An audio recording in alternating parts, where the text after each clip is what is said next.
Hey, good afternoon, everyone.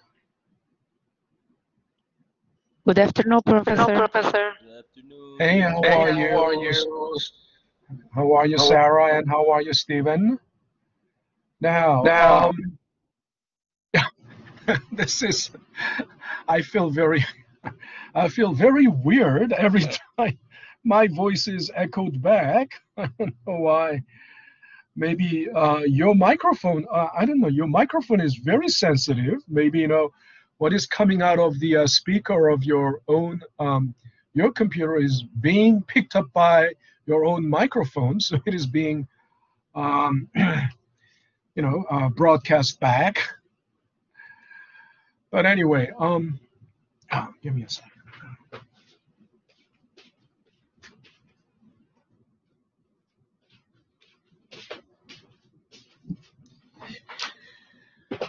All right. Good afternoon, Mohammed. So we have only 2 more days left. Okay, you're having trouble with your microphone. Okay, fine, but at least pay attention and if you uh, if I ask you a question, please make sure that you answer in the chat box. Okay. Now, so we have just 2 more days to go, and today homework 4 is due, and Thursday homework 5 is due. And of course, uh, I believe the announcement is already on. Let me just check. Um, let me check the announcement. Yeah, the final instruction is already It's posted on 16th, which was yesterday. So it's going to be available from 19th, the Thursday, due Saturday, because this is actually, by Saturday. This is I told you about this before. Always, the registrar rule is that the grades are due within 48 hours. 48 hours of the final. And I mean the last. So that means I have to submit. I mean the last day is the 19th, so I have to actually submit the grade to the registrar by the 21st. And I guess 21st and 22nd being the weekend.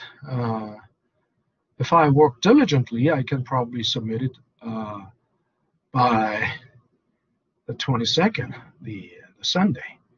And then 3 days later, 25th, the fall semester begins. So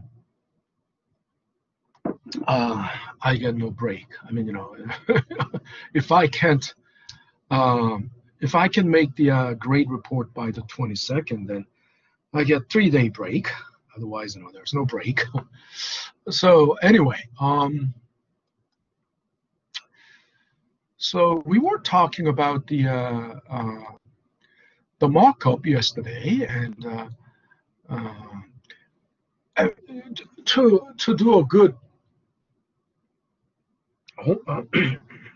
to do a good homework 4, a good understanding of markup is essential. And the thing is, let me also, I think I have them already on. Okay, fine. So we closed the lecture yesterday. That's not the main lecture, of course. The main lecture is already done. But we closed our session yesterday with the question about who wants to know, who is interested in knowing the true cost. And I said, the reason we are trying to find the markup rate on cost or markup rate on selling price, it's all about trying to find what is the cost, right? And you might think, I mean, as you do this, there could be no, you just don't think about much, without any, you just do this mechanically because it is, it is the topic. But then you gotta also, you gotta have the mind that searches for the soul, in other words, the reason behind it. Why do we bother to know the cause? Of course, if you're the buyer, you don't know the cost because the seller will never disclose their true cost to a buyer, right? Because that reveals the profit margin that they,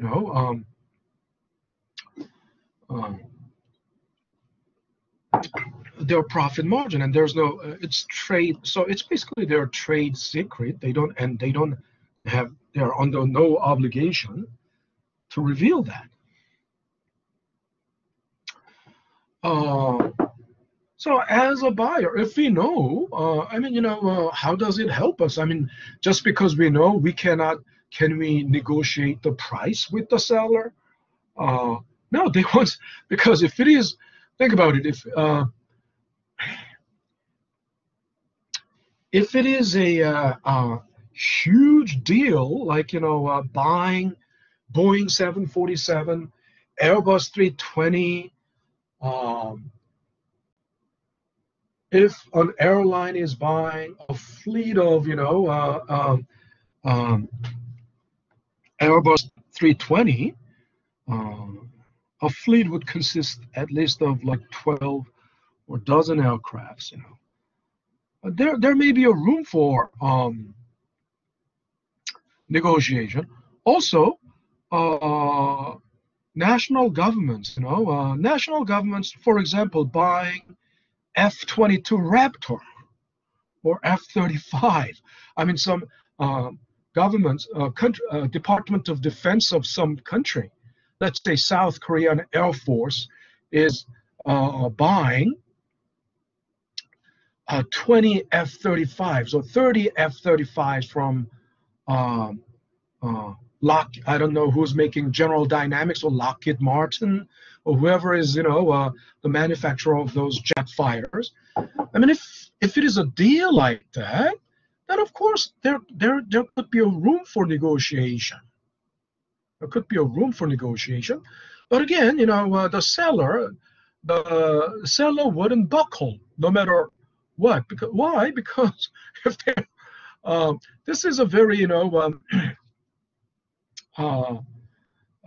subtle situation, because if South Korean Air Force isn't buying F-35, then some other air forces can buy. And of course, South Korea's main enemy is North Korea. So North Korea won't be, U.S. won't offer North Korea, obviously, because it's an enemy.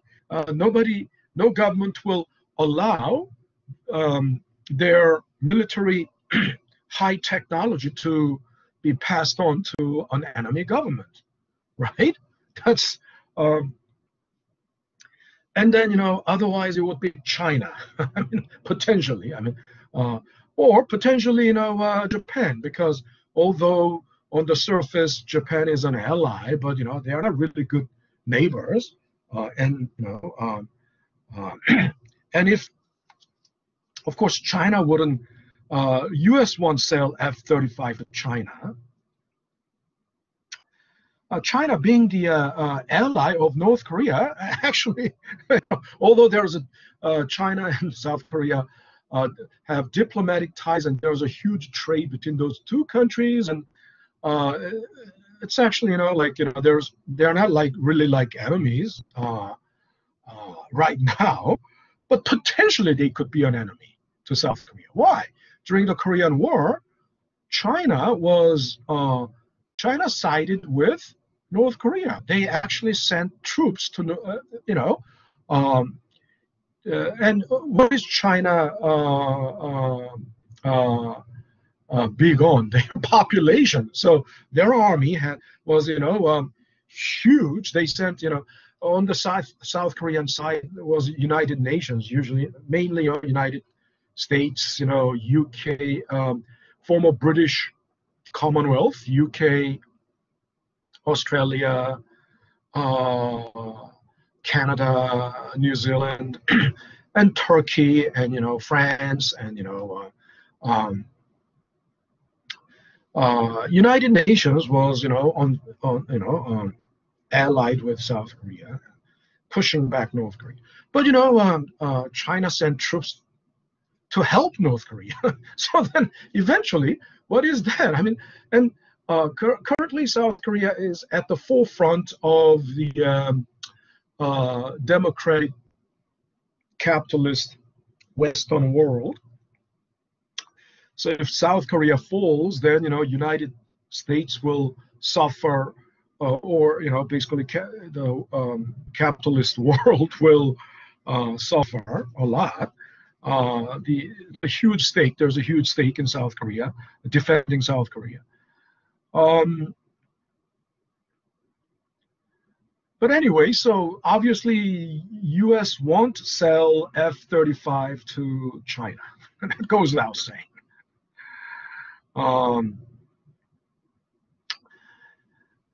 But China will be constantly spying on the technology. I mean, China would try to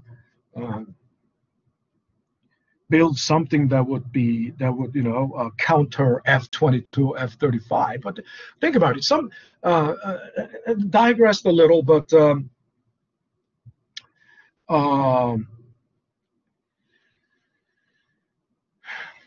I probably used the wrong example. But let's say so Saudi Arabia wants to buy 30 F-35s, but if Saudi Arabia isn't in a position to flex muscle in that deal, because let's say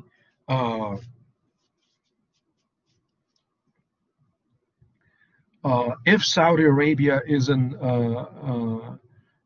trying to knock off the price too much, then U.S. can always sell it to Israel, and Israel will be very interested in acquiring also F-35, and then obviously Israel and Saudi Arabia, not very good neighbors, or Iran and Saudi Arabia not being very good neighbors, and Iran not being very friendly with the U.S. currently,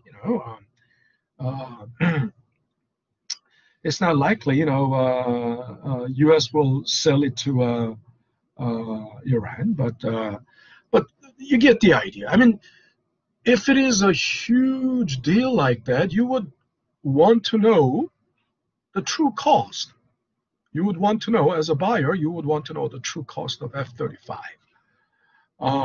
Because there's a room for negotiation. But if it is something like if you're buying a bag of potato chips, does it really matter true cost?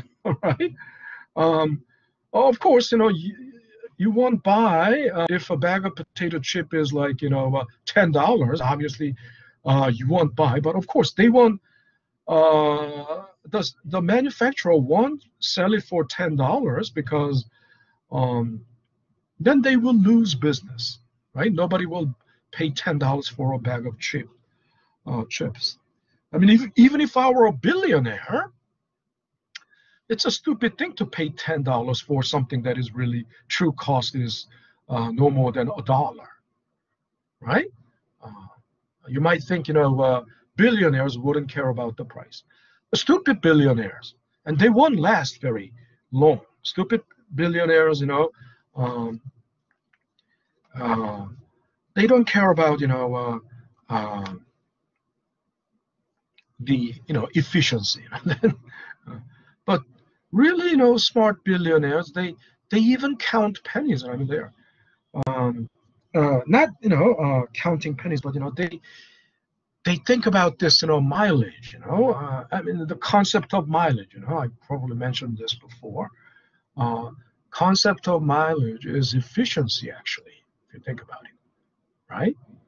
Nobody, I mean, even if I were a billionaire, I wouldn't buy a car that gets only a half mile per gallon. Of course, there may be some other reasons, it's a status symbol. Um, uh, so, but, the idea is, yeah, in general, just because you know the cost, it doesn't help you that much. But then I told you, who else is interested in knowing the true cost? I told you, IRS would be interested in knowing the true cost. Because why? Because all the companies have very good, all the companies, all the businesses have incentives, right? A motive. All the companies have a motive to blow up their cost. When I say blow up, that means, not the true cost, but, they will try to make their cost look bigger than it really is. Okay, we discussed this yesterday. Then, if this looks bigger, right, then this will go down, right? Operating expenses will go down. And then taxable income goes down, right? So they pay smaller taxes, right? That way, they want their EAT, net profit, will be bigger than bigger than otherwise. I mean, I told you, all the company, all the businesses, their goal is to maximize profit. And to maximize profit, of course, they would have to minimize expenses, right? If they minimize expenses, then if expenses go down, EBIT will go up. As EBIT goes up, taxable income will go up, right? And then taxes will go up, right? Then profit will have to go down if that's the case, right? So they are trying to. They all have motives to make their cost look bigger than it really is. So then, if that's the case, IRS will be concerned about whether they are reporting tax correctly, right? Reporting taxes correctly. Of course, this is just one example. I'm not saying this is the main reason, but one of the reasons, one of the parties that is interested in knowing the true cost would be IRS. That's, I'm just saying one as an example, right? And of course, the seller or the manufacturer knows their cost. It's not their concern, right? Actually, it's the concern of the third party, of the buyer or the third party, like IRS. Okay. And then, the point is, and of course, IRS doesn't have enough resources to, scrutinize, to inspect every tax filings, right? So, but that's another thing, so I'm not gonna go there. So that's why, estimating. So then that leads us to the inventory estimation. Why inventory estimation? So if you are IRS, you would estimate their true cost based on what? Based on the markup rate, right? So that takes us to the inventory estimation. But quickly here, we need, and the important thing is, you should be able to distinguish between the markup rate based on cost and markup rate based on selling price. Okay, so and a lot of people, because I have already received, about 8 homework 4s, and a couple of people correctly got it, but I haven't gone through everything, but also a couple of people um, uh, is confused. A couple of people are confused, still confused about the distinction between the two. So let me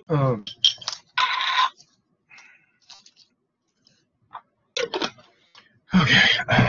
My throat is killing me.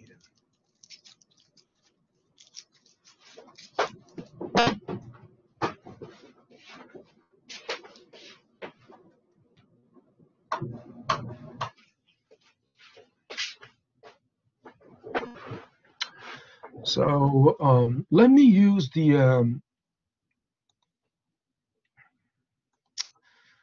oh, am I sharing? Have I been sharing my screen so far? No, I haven't. Oh, Jesus. No, how No. come no? How come nobody mentioned it? All this time, I've been just. Well, why didn't you mention it?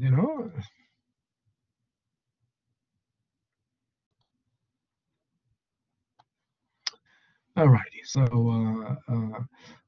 let's do these examples, right? Irene Westing bought a desk for $400 from an office supply house. Now, when you do something like this, the names don't matter. And whether it is desk or not, it doesn't really matter. It doesn't matter, it's just product X, okay?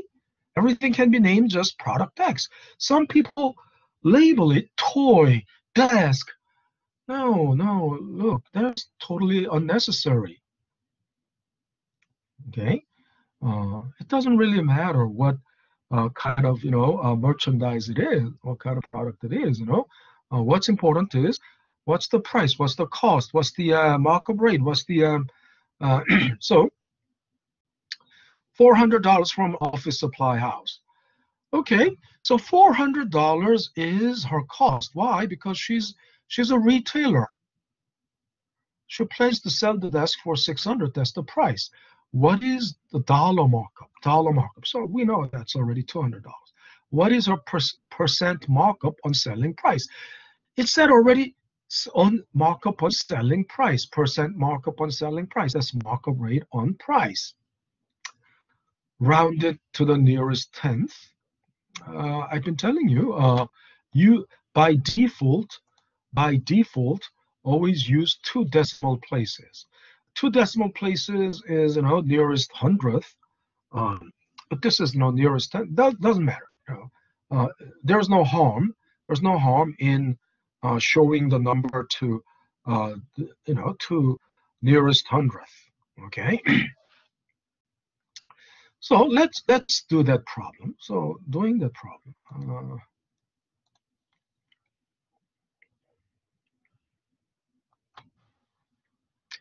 This is exactly that problem. Okay.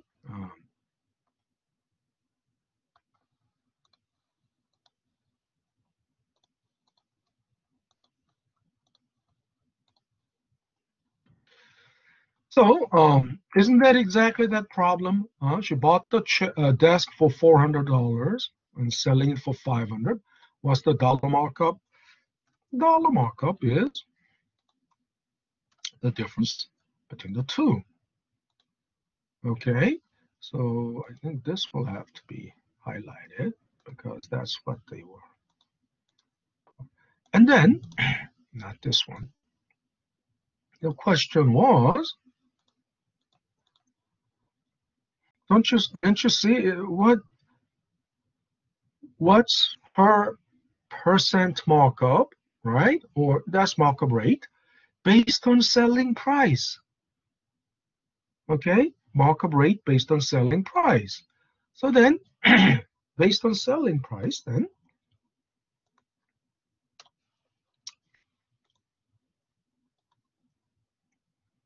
okay, using, and don't leave it like this. Don't leave it like this, 2 decimal places. Okay, always use 2 decimal. Okay, and then the next question, I wonder if it is. Name doesn't matter. Let's just call it, Mr. X. Okay, or Mr. A. Doesn't matter. X, A bought doll, it doesn't matter, just product X. A bought X. It's her. Okay. So, what's the all those verbiage? You're not in elementary school. You don't need that. Storytelling. I mean, storytelling is important. That's the narrative. But then, not this kind of Jack and Jill went up the hill to fetch, pail of water. No, not something like that. Give the narrative that is concise and to the point. The point is, uh, they bought something for $12. The retailer bought something for $12 each. So that's a cost, right? To make a profit, desired profit, must mark up 35% on selling price. So what should be the price? Okay, so here's what it is. The cost is $12, right? Cost is $12. The markup rate is based on selling price, not based on cost. So this is, I must have done it as a different example. What should be the price? So first, then price based on the selling price.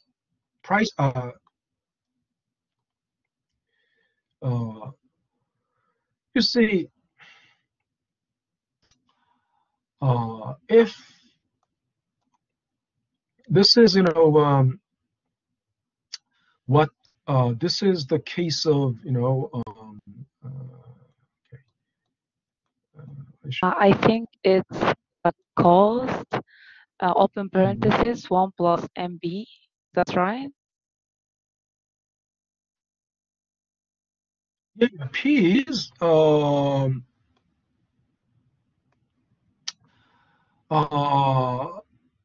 That is when you're talking about this cost times 1 plus MC, but that is when the price, when the markup rate is based on cost. But we did this.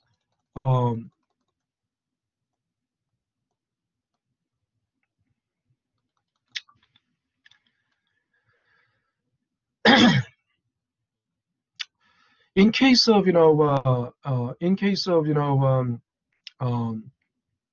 markup rate based on selling price, cost is found this way, then what should be the price? Then price is,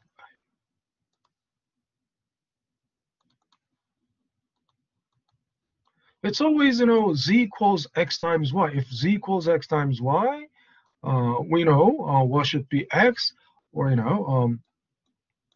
if x is z over y, z is x times y. So here is z equals x times y. So if you want to know x, what do you need to do? Z divided by y. So price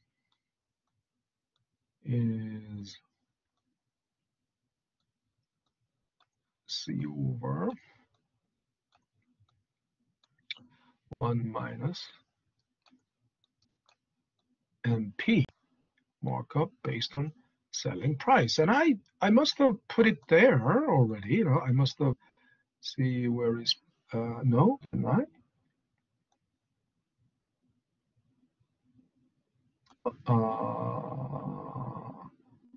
So it looks like I didn't put it there, but that's fine.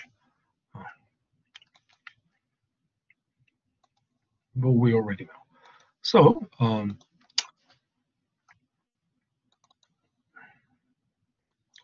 it's the cost over 1 minus MP, right? There you go. Okay. Of course, then oh, this is also assigned as the homework, so I shouldn't be doing this. And we know we don't have to do this again. I can just drag it down. Now the next problem, this was also assigned.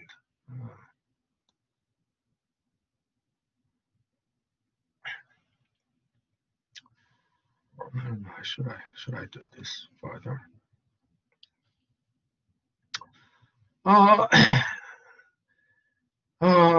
Competitor sells a new calculator line for $14 each. If Jane is 40% markup on the selling price, it's also markup on the selling price, right? Let's meet the price competition. What is the J's? So,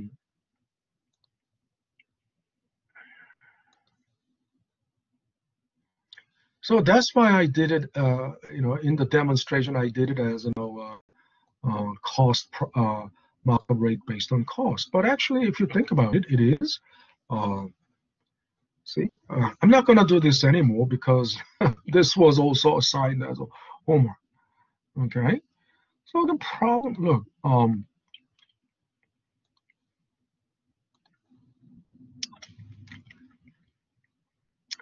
and depending on whether markup rate is based on selling price or cost, it makes a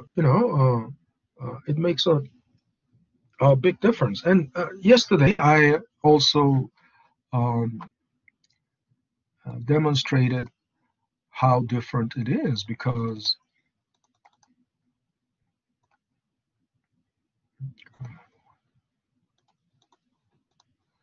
you see,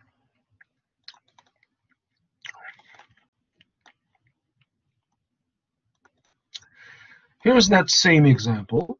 For example, your cost is $20 and your dollar markup is $10. Then, in terms of cost, I mean markup based on cost, right? It is 50% markup rate on cost. That's what it means. And how some people can't even make some people even can't distinguish between, why is it subscript C? Why is it subscript P? Huh? Why is there a subscript? Why is there a P? Why is that? Then that's, and why is it lowercase m? Lowercase is always the rate, okay? And why C?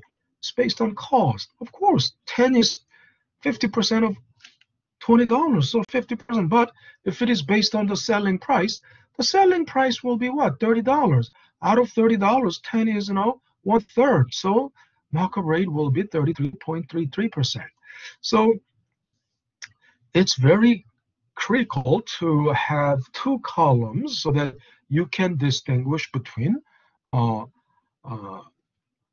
markup rate based on cost and markup rate based on selling price. Okay, and then that will lead us to the inventory estimation. And as I said, if you were IRS, you want to know if they are really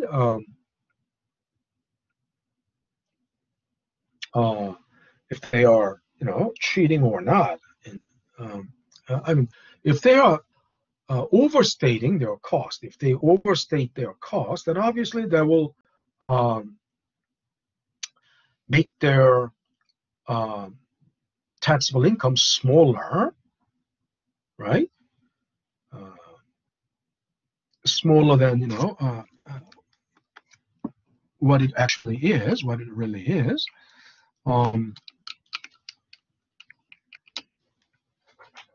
And then they save on taxes. So they, IRS would definitely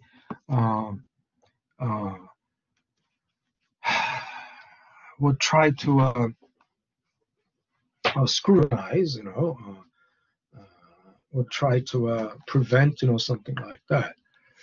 Of course, if they are caught, then this is a crime, it's a terrible crime because it's a crime against the state, right? It's the crime against the state, and the crime against the state is what is a crime against state? I mean, fraud is like next, a second to treason, only second to treason, right? So and here I'm using two-column method. So let's think about it. Let's take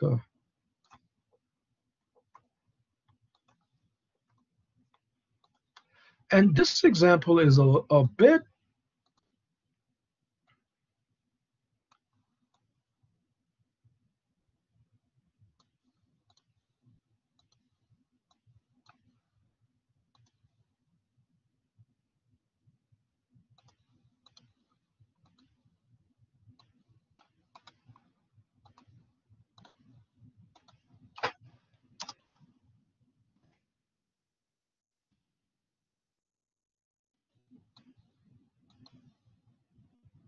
slightly different because they gave, rather than markup rate based on cost or markup rate based on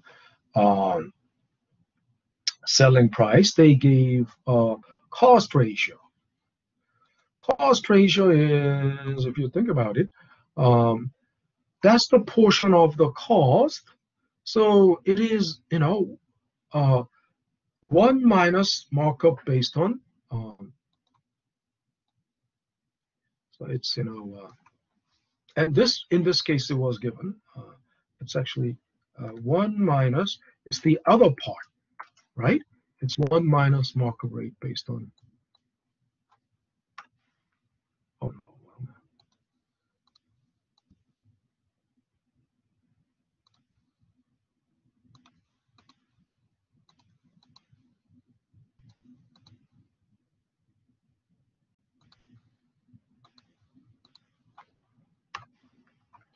right? Cost ratio is the other. So remember, out of this, in this example, out of this, this product will, the price of this product will be $30. Isn't that right? Because $20 is the cost, $10 is the markup, so it will be the cost. I mean, it will $30 will be the price. Then out of price, right? Markup is 33% of the price, right? Then and out of the price, the cost is 66.67%, right? 67%, or 2/3, right? That's the cost ratio. How much of that is cost ratio, right? So it's not a really, it's not a difficult thing. So that means, the markup based on selling price in this example would be 40%, right? And markup based on, oh, so it's actually not MC, MP, right? And then the markup based on cost would be 4/3. I mean, 40% over 6, so 2/3. 2/3 is 2/3 is what that's also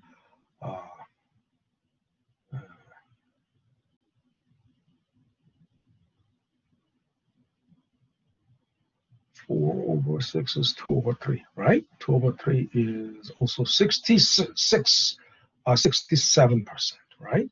Markup based on cost, right?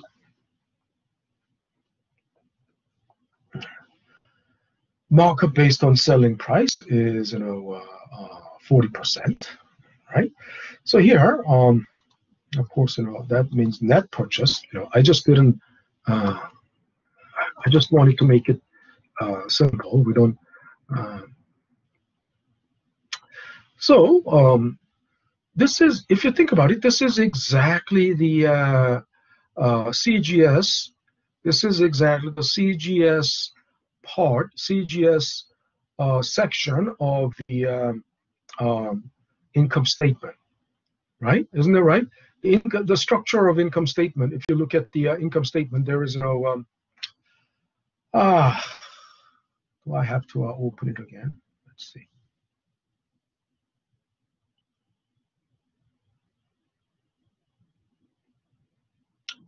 But you get it, huh? You get the idea. Structure of the income statement is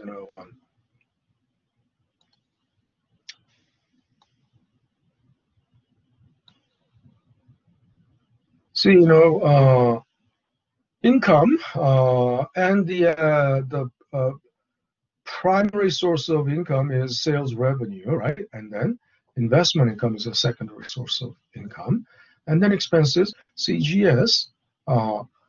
But in our exercise, right, CGS broke down into what? Because looking at CGS like this, that's manufacturing, right? Basically, and retail, of course. In case of retail, I'm gonna where do I write? Maybe here.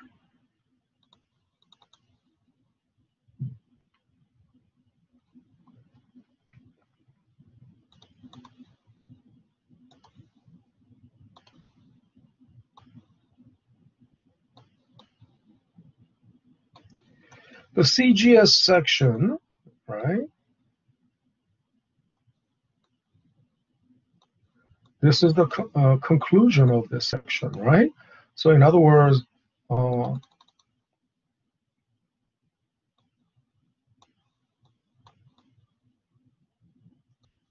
you don't have the title like this. I'm just in the income statement. You don't see a title like this. I'm just writing this to writing it out to clarify. First, you have the beginning inventory. You start with the beginning inventory. And I told you this is pretty much, retailers, retail businesses,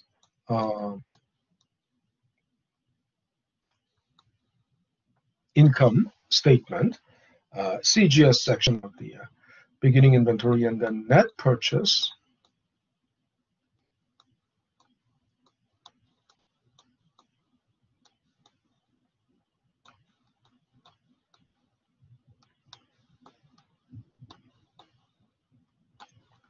And then what?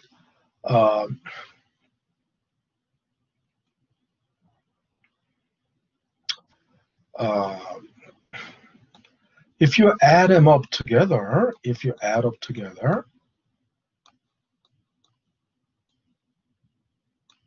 right?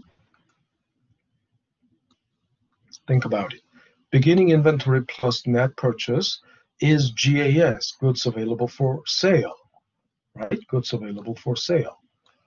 So literally what this means is that's the total amount, total dollar amount of the merchandise you have for that quarter or for that month, for that operating period to sell, right? That's GAS. And then what happens next? Sale happens, right? Sale, right? So when sale happens, that sale is recorded here, recorded as revenue, right? Because when you sell something, it's not, you don't sell it at cost, you sell it at price. So it is revenue. But the cost of that revenue, cost of that sale is captured here. It should be recorded here. Okay? So what should happen next is actually CGS, right? Cost of goods sold. and then you subtract this, and then you should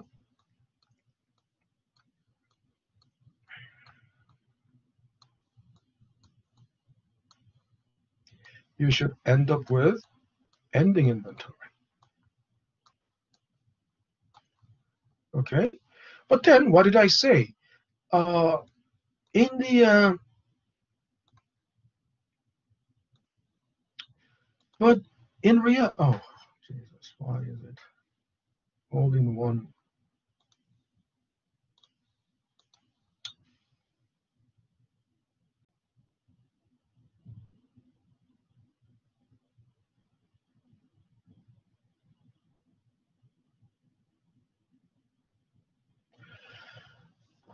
But you know, in reality, I'll have to. If this is,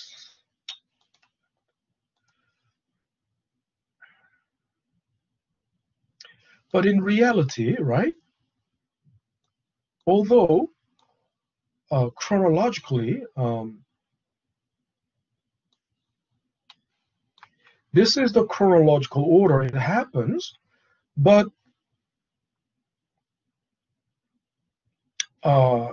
the way the income statement goes, they are switched. Their order is switched. Okay, you remember why? Although this is how it happens, CGS has to be the conclusion, right? Why switched?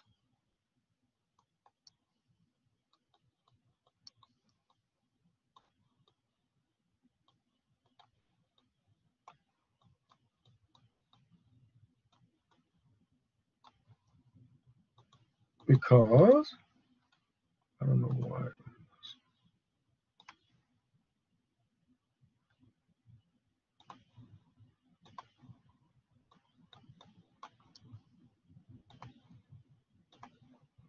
Because CGS is the conclusion.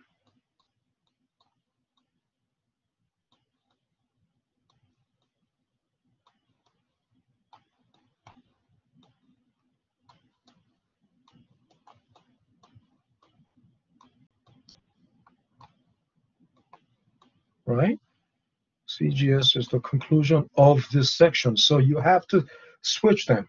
It's this. Why? Because you will subtract CGS from, right, revenue.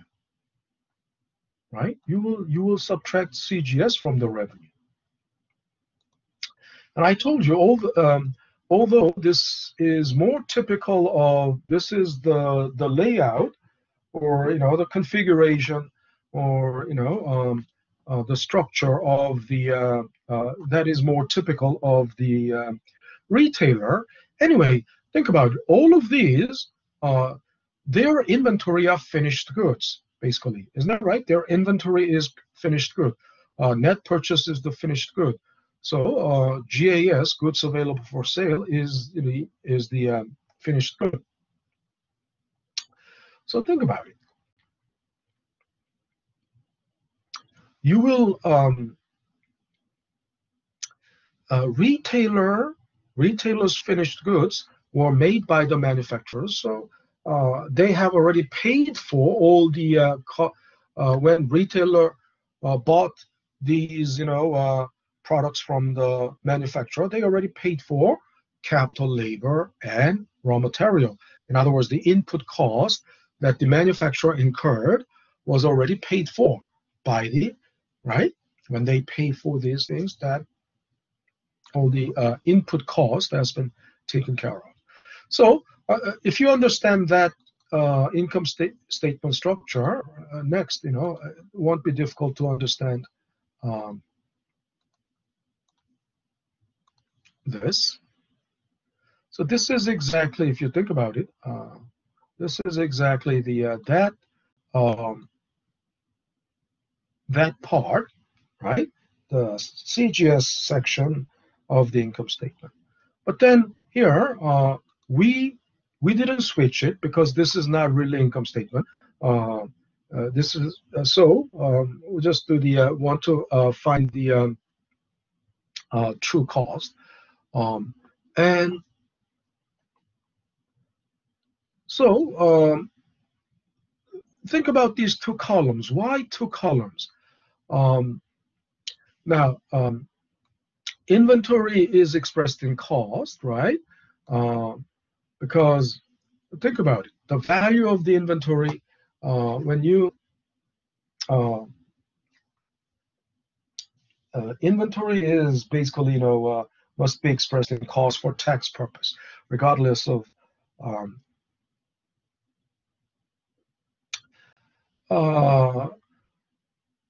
retail's inventory can be expressed in selling price. Why? Retail price. Why? Because in case of retail, all the inventory is already, finished good, and they are ready to sell, right? Ready to sell. So they can express inventory in retail price, but for tax purposes, they must also express it in cost. So this column, right? This column is everything expressed in cost, and this column is selling price. Now then, think about it. Beginning inventory and net purchase, that's in cost, and this is CGS. But then we don't know. I want to look at this. I want to insert a cell, a row, and then make it, give it a name.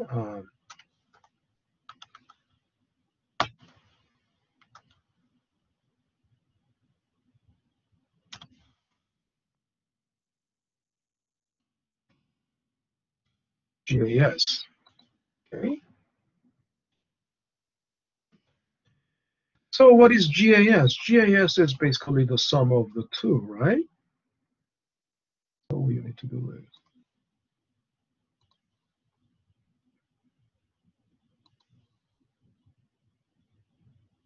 what happened?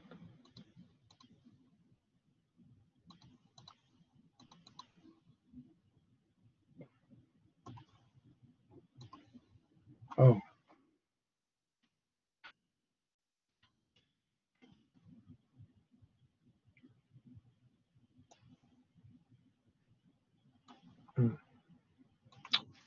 Okay.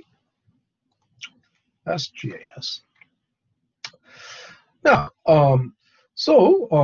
inventory is expressed in cost, and we don't know the CGS, so we don't know the ending inventory. But if we know, but this is the reason why I have slash here. What does that CGS slash sale mean? You understand? That means there are two sides of the same coin. You understand? CGS and sales revenue are two sides of the same coin. Isn't it right?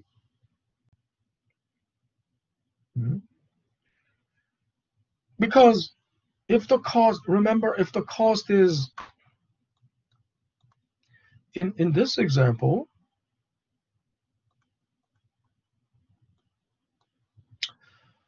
cost is $20, but the price is $30, right? So if you sold 1,000 of them, 1,000 of this product, then your revenue is $30,000. Your revenue is $30,000, but your CGS is $20,000. So basically, CGS and revenue go hand in hand, right? They are two sides of the same coin. Okay. Of course, I talked about this yesterday. We have to use, perfect universe assumption. In other words, in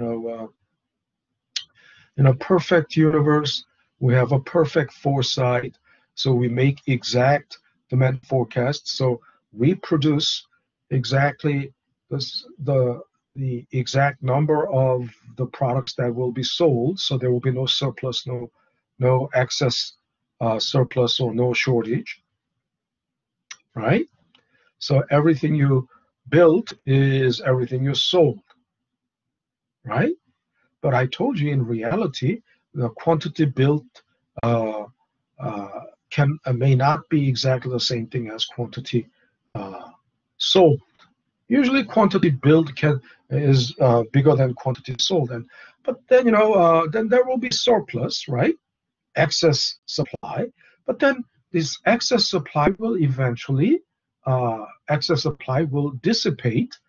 It will be gone anyway eventually because uh, if they don't sell for $30, then the price will drop, right? So the price drops to $25, then, or if you still have surplus, then drop the price further. Of course, they cannot drop the price below $20. Below $20, they can't. Uh, uh, but anyway, even they cannot drop the price below cost, right? But when the price drops, then it will sell.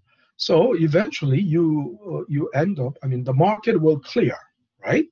So in an ideal universe, the market will always clear because there's no surplus, no shortage. But even in the real universe, an actual universe, not ideal universe, but even in the actual universe, still market will clear eventually.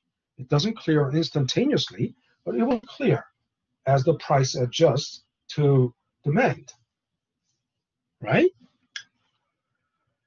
So again, then what is this? Based on revenue and the cost ratio, we can estimate CGS. Isn't it right? It's not that difficult. You simply multiply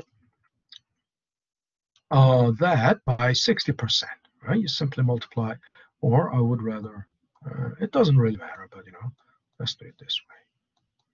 You multiply revenue. So I don't know how many people really understand that this is revenue, and then they are two sides of the same coin, right? How many of you uh,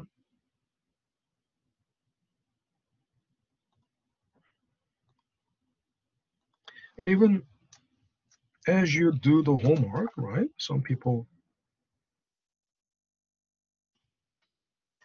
this is the revenue, right? And they are two sides of the same coin, right?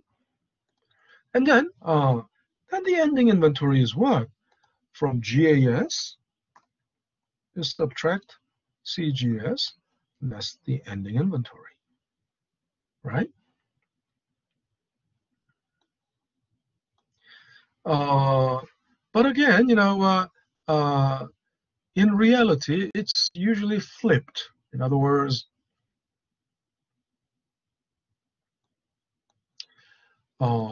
you can think about it. If you can put dollar value, or if you can, put a dollar value on the ending inventory, and that's inventory valuation, then that will give you an idea of what was the CGS. But that's the next thing. So I'm gonna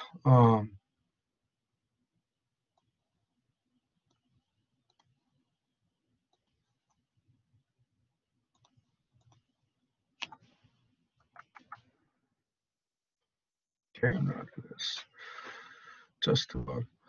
In this case, cost ratio. How this wasn't given previously? It was given. This time it wasn't given. So how did I find out what the cost ratio was? So maybe I should. How did I find out?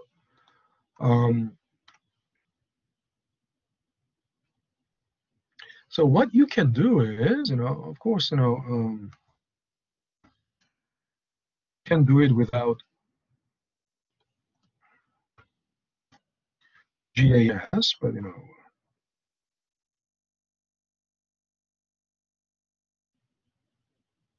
we'll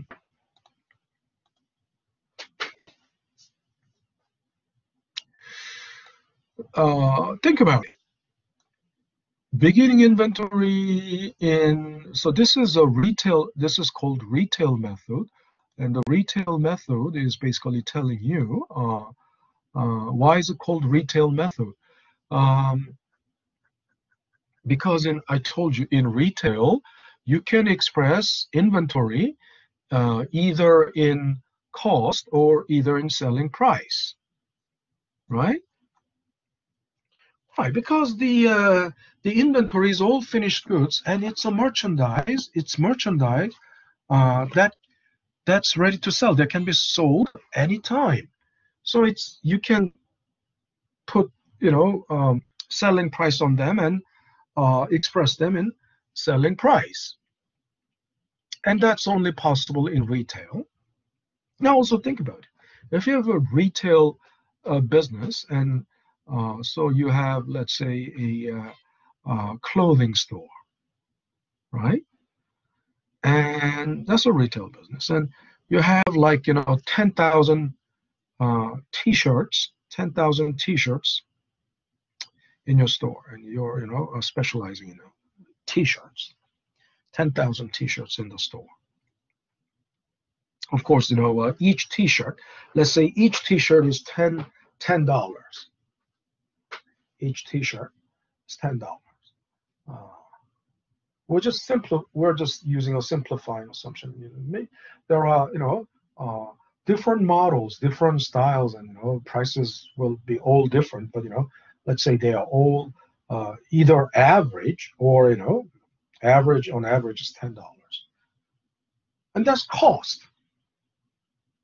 Okay, so that's what you paid to the supplier, right? When you got the t-shirts from them. But you're not going to sell it for $10. When you sell it, you're going to sell it for what? Let's say $30. The market rate is 200% in this case.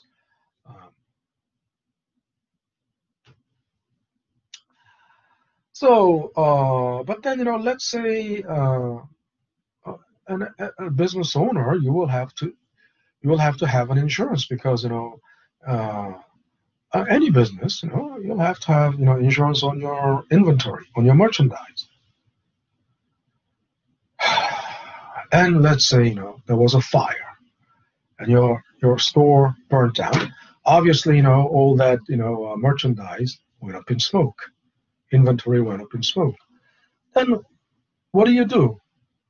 You will file insurance claim form. Isn't that right? You will file insurance claim form. And on insurance claim form, what will you put down as the value of the lost merchandise? Huh? You had 10,000 t-shirts. They had, $30 selling price on them. So the total would be what? $30,000. I mean, $300,000, because, 10,000, did I say 1,000 or 10,000? I don't know. If it is 10,000, then, it will be $300,000.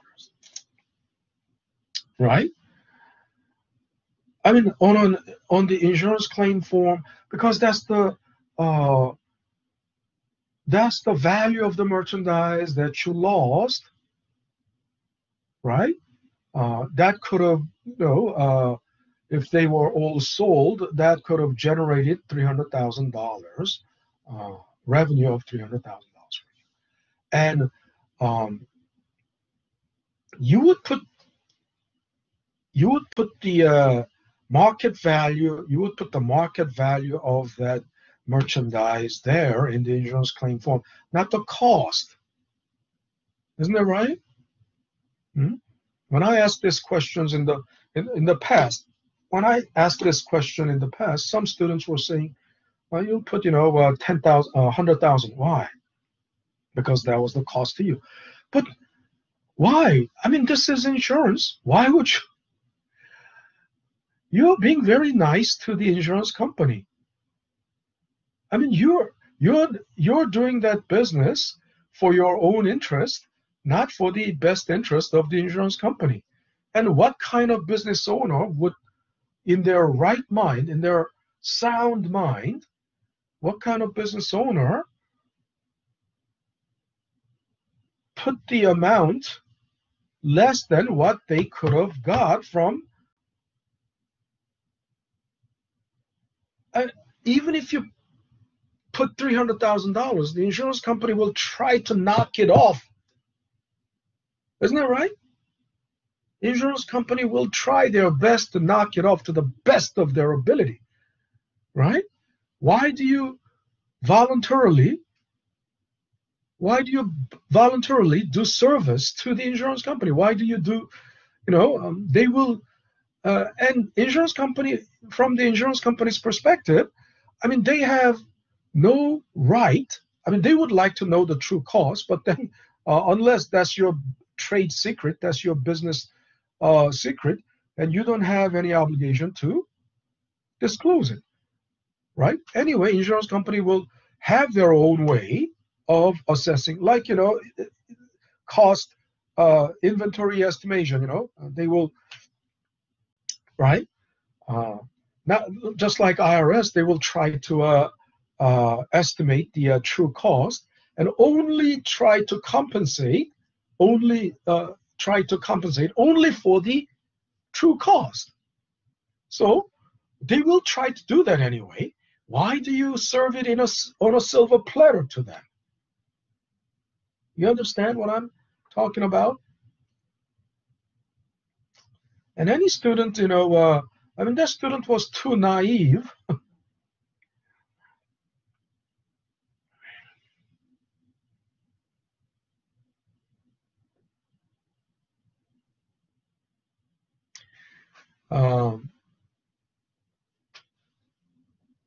So anyway, that's why it's called retail method, because in retail, inventory is also expressed in selling price. So how did I find the cost ratio? So it's not. Think about it. This is our GAS in selling price. This is GAS in cost. So if you take the ratio between the two, in other words, you divide this by this, and you come to this. But previously, this row wasn't there. So in that case, what did I do? I did this. Okay, I did this. What is this? Sum of these two numbers over sum of these two numbers. But then that's exactly this, right? That's exactly this. So that's basically GAS. So then let's see if we get the same thing.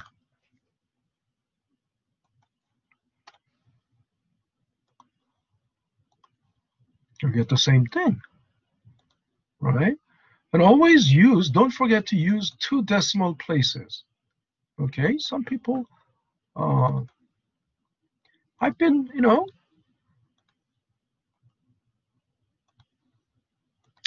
then, what is the CGS? That's exactly the, multiply that by cost ratio, and there you go.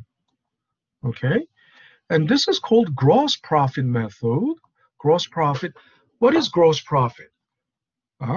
Gross profit is, and I tell you, this is, when you subtract, from income only the CGS, right? When only CGS is subtracted, then it's called gross profit. Okay, that's what we did in the income statement. But I told you, gross profit it can be misleading because it's not, but gross profit, because, what if you have a huge, operating expenses? Huh? What if you have a huge operating expenses? Well, your overhead is huge. Overhead, right, is huge, and not telling the, not revealing the, not telling. I mean, gross profit is obviously, before telling the overhead, before showing the overhead. So gross profit can be misleading because if you have a huge overhead and not showing overhead, but only the gross profit, and gross profit by itself per se may look good, then this can be misleading, right? You gotta look at it. Um, I mean, if it is the only um, first first level of profit, right? Even because um,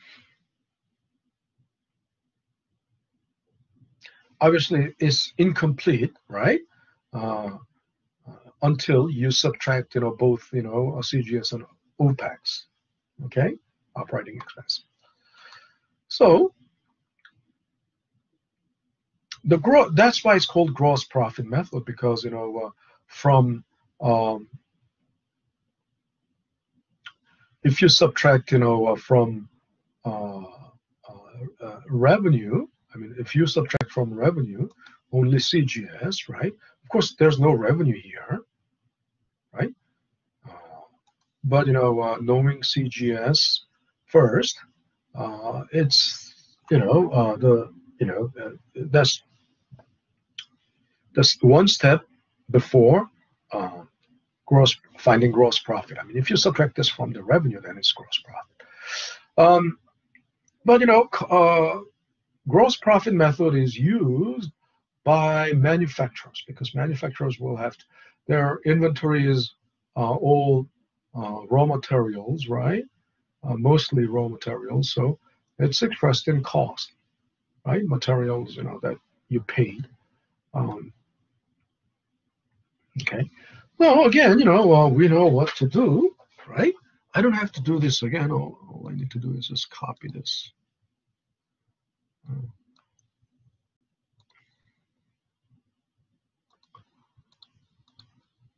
Paste that here. And then this one too. Simply I will, just drag it to the right. Okay.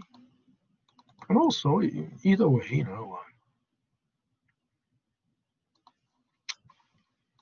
all right. And then using the retail method, you do this, try doing this.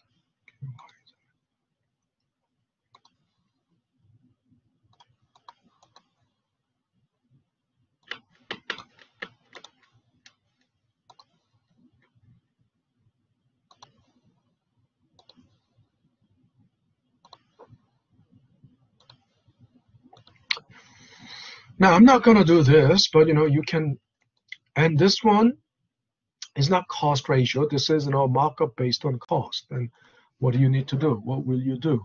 Markup based on cost. You should, be able to answer that. But, here,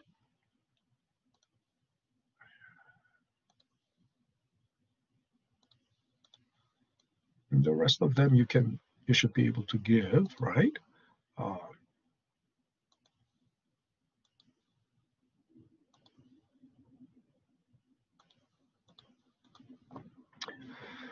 Now, see, this is the result. I mean, you want to know the ending inventory. So obviously, this is the result of subtracting this from some of these two numbers, right? And that's exactly what it is, right? Well, you might wonder, what is that? This is, look, you're summing up everything, summing up this and this and this, but why shouldn't this be subtracted? Yes, that's why I put it as negative. If you put this as negative, it will be automatically subtracted, right? And then using the markup rate based on cost, right? Right? then you can find the cost, right? And also the rest of them is just the same.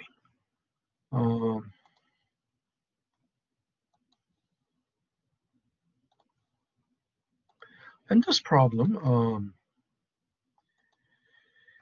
and I think that was the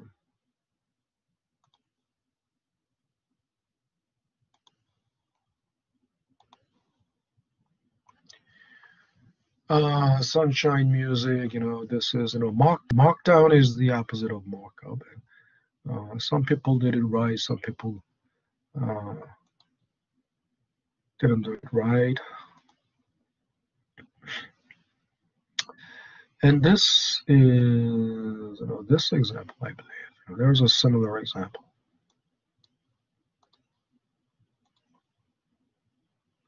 Alvin Rose owns a fruit and vegetable stand. Okay, fruit and vegetable, we can already tell it's perishable. Easily perish. All agricultural produce or fish, easily, He knows that he cannot sell all his produce at full price. Some of his produce will be markdowns, and he will throw out some produce. Alvin must put a high enough price on the produce to cover markdowns and rotted produce and still make his desired profit. Alvin bought 300 pounds of tomatoes at 14 cents per pound. He expects a 5% spoilage and marks up tomatoes 60% on cost. What price per pound should Alvin charge for the tomatoes? Now, just think about this, architecture. How would you architect it? So what I did was, I put it into a two rows, but actually,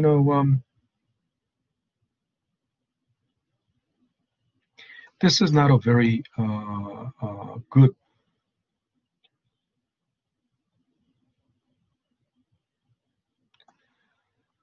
Not a very good. So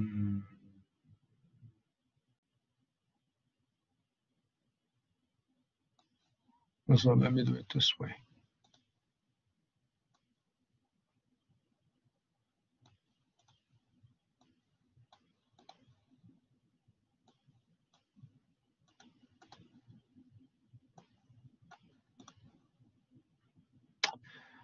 Doesn't matter.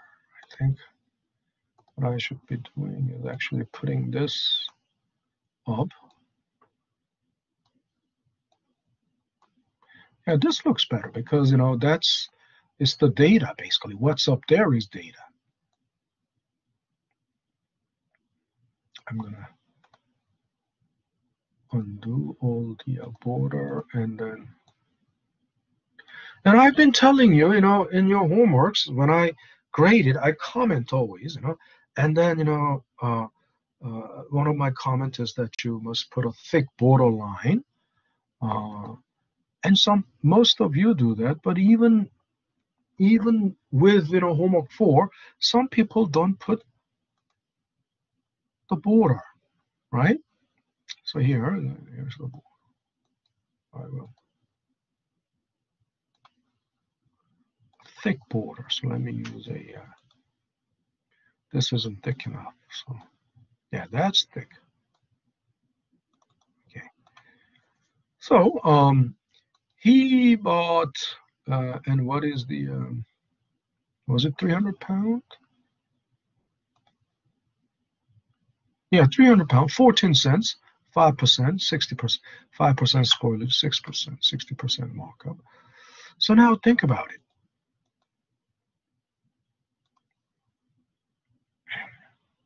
Markup based on cost is 60% spoilage. So per pound, right? Per pound, that's unit cost, right? Or AVC, isn't that right? That's unit cost or AVC if you think about it, right? Average variable cost.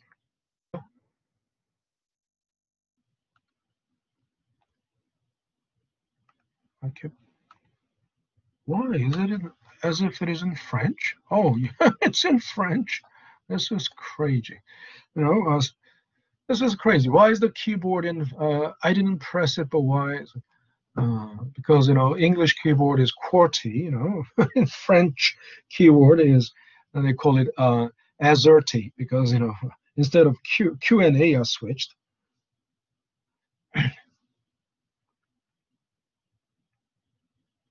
And Z and Z is also Z and W are switched or something.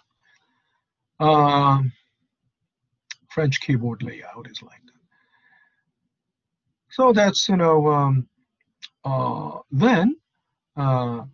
what's the CGS? Of course it will be this times this. That's going to be CGS, right? And then what's going to be the revenue?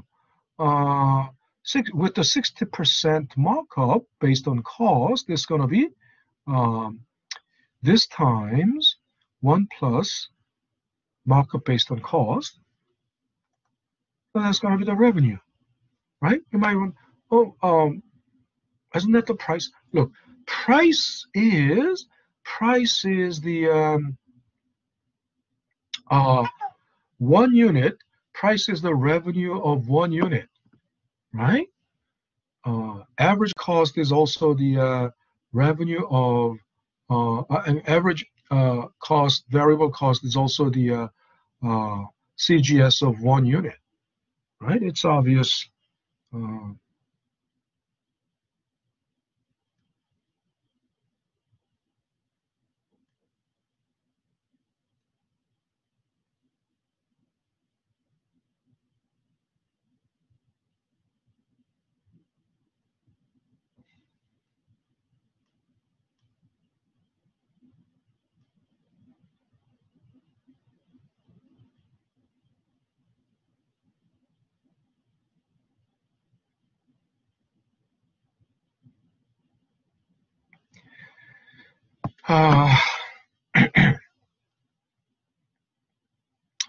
And then, so we must, find unit price. And you might think, oh, well, unit price is, revenue divided by quantity.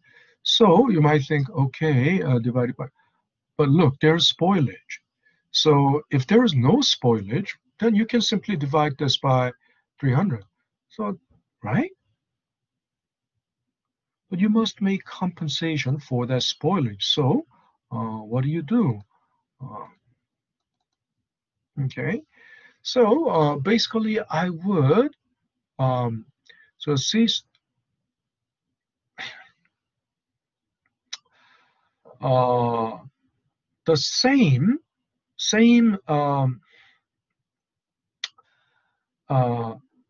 C36, which is the revenue must be spread over 95% of the 300 pounds, right? Because 5% will spoil, so the same revenue must be spread over 95% of it. So 1 minus this is, will give you 95%. But you might wonder, why don't we put just, can't we just put 95.95 there? Or, just, look, that's hard coding. If you multiply it by 0.95, that's hard coding. We cannot reuse it. We cannot, reapply it to another problem. You understand? What if in the another situation, this is spoilage is not 5%, but 15%? Then you will have to manually, once again, use your brain, please. If you hard code it, then you will have to manually, once again, put 0.95, 0.85, right? So that's why this architectural design is important. That's why. If your brain is only there, if your brain is only thinking of just, so short-sighted that you see only, one-time use, it's just for one-time use, and you cannot be, then, reuse, then how unproductive and how inefficient is it? But if you soft code it, that it can be reused over and over, right? That's the whole point of. And some students still don't, get it. Some students still don't get the this the importance of soft coding. Why it is, think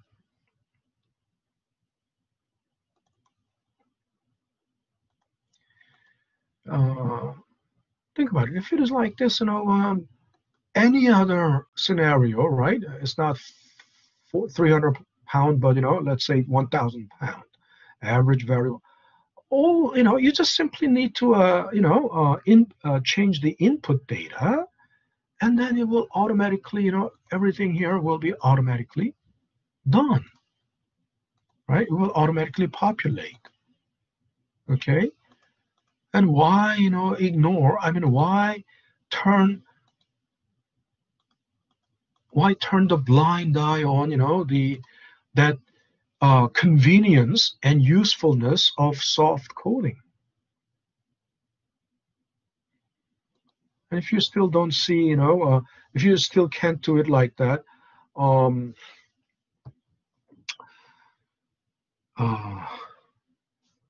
I'm sorry to say this, but that's brain, basically. Lack of brain. I mean, lack of brain power, right? Alrighty. So, and that was break-even analysis, and this was done in the lecture. So, so I will have to break it up a little early today because I've been not feeling very well. So I gotta, take a little, rest before I go to the next class. So, you guys have any questions so far? Do you have any questions so far? Any questions? No? No. Alrighty, alrighty, Stephen. Alrighty, so I will then, don't forget the homework 4 is due today and homework 5 due this Thursday. I will see you guys then tomorrow, and have a good rest of the day, and take care. Okay, stop recording and signing out. Bye, Professor. All right, take care. Take care, everyone. All righty.